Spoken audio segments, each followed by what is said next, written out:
Ecclesiastes 5.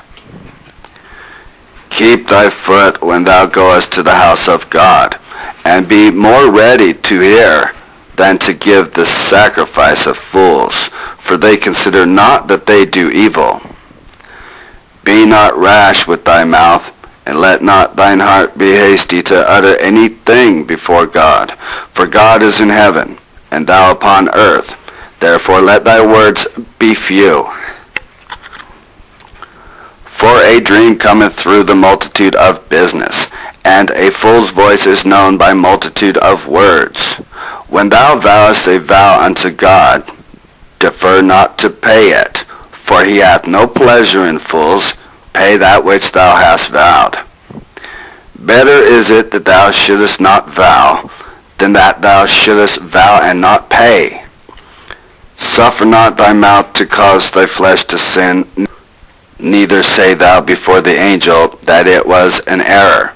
Wherefore should God be angry at thy voice, and destroy the work of thine hands? For in the multitude of dreams and many words there are also divers vanities, but fear thou God.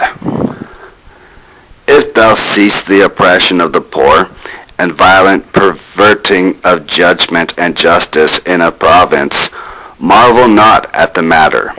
For he that is higher than the highest regardeth, and there be higher than they. Moreover, the profit of the earth is for all, the king himself served by the field. He that loveth silver shall not be satisfied with silver, nor he that loveth abundance with the increase.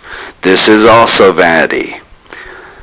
When goods increase, they are increased that eat them.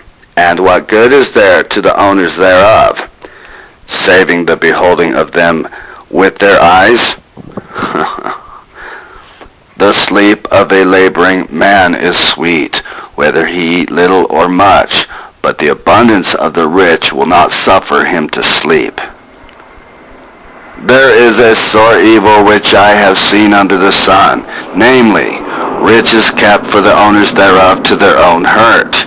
But those riches perish by evil travail, and he begetteth a son, and there is nothing in his hand.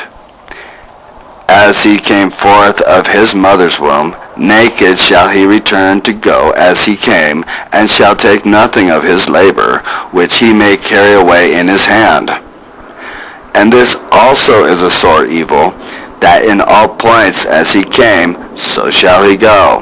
And what profit hath he that hath labored for the wind?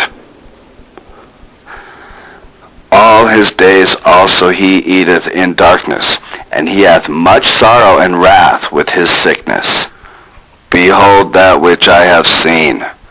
It is good and comely for one to eat and to drink, and to enjoy the good of all his labor that he taketh under the sun all the days of his life, which God giveth him, for it is his portion.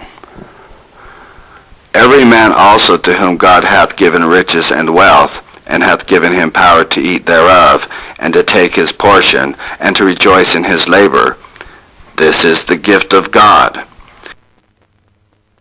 For he shall not much remember the days of his life, because God answereth him in the joy of his heart.